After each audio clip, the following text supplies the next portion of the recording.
Hello. So, in my role as an intern at St. Mark's, I worked alongside Holly Burke, who is the director of EMS relations for St. Mark's. And so, essentially, what that means is that she was the liaison officer, if you will, between EMS, which is the fire departments who are picking up the patients and dropping them off, and the hospital.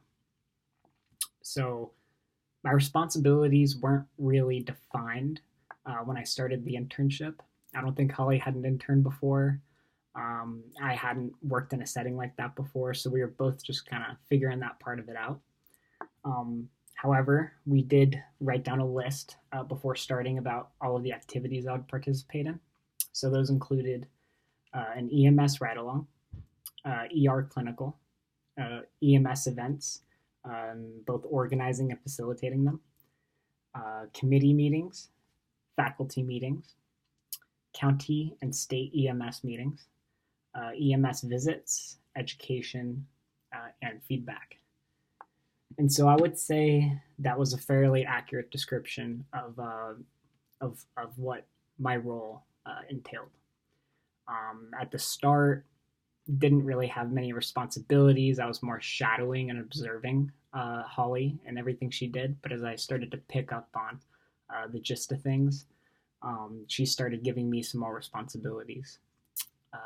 For example, when we had the Lone Peak field amputation presentation, I showed up early, helped set everything up, and just kind of was doing the background work, making sure everything went smoothly, so that they could give a presentation on field amputations to hospital staff and fire personnel.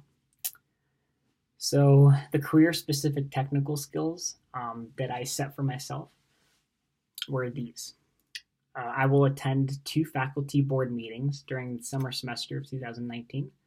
And so I did. We had faculty meetings almost every week. Let's see, one of the first ones I went to was the Trauma System Advisory Council. So essentially, they just would collect data.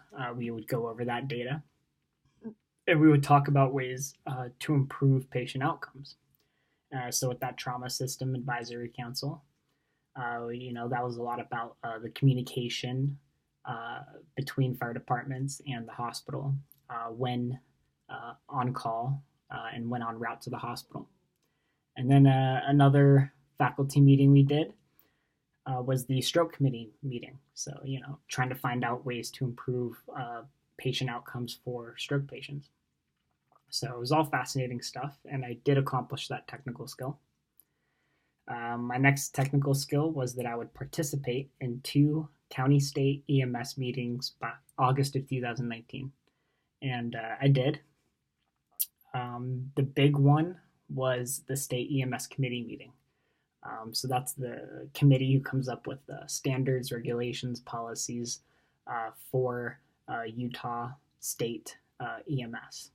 And it was really fascinating. You get to go and sit on, got to watch them change the wording of certain standards and policies. And they discussed things surrounding training, the national certification system, the pros and cons of that. And the big thing that stood out to me was how apparently EMS training, when it was run by the state, they were able to endow more practical skills that worked in the field to their students more. Whereas with the national standard, people take the classes, they kind of get these book skills, but not much that correlates to actual working on the street well. So I found that to be pretty interesting. And then my third specific technical skill was getting feedback from an EMS event and implementing changes based on that, which I did not get to do. I didn't get to participate in EMS week because of my background check.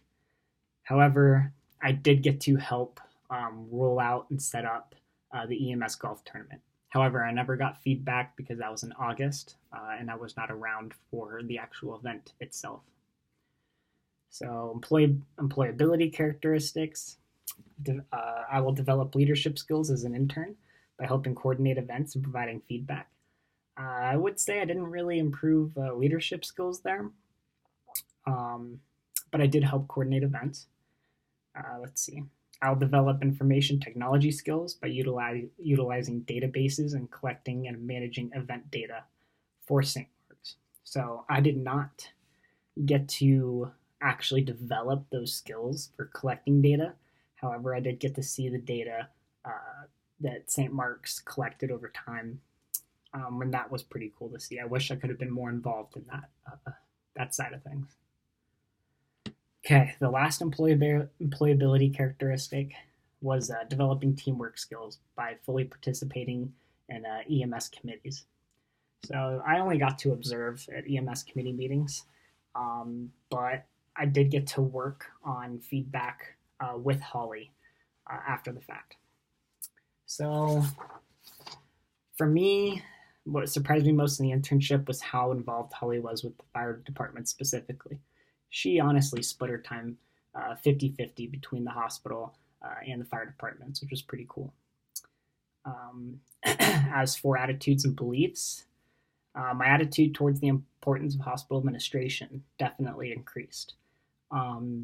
Without Holly, the fire departments would never have a voice, and the hospitals and the fire departments would never be able to improve their communication or patient outcomes without Holly being able to communicate for both sides.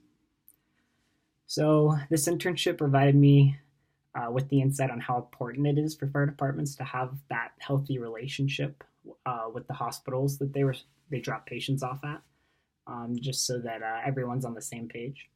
And the next steps in my career path include working at a volunteer fire department so I can run calls, as well as get my IRATA and SPRAT rope access training, and maybe even do paramedic program. We'll see.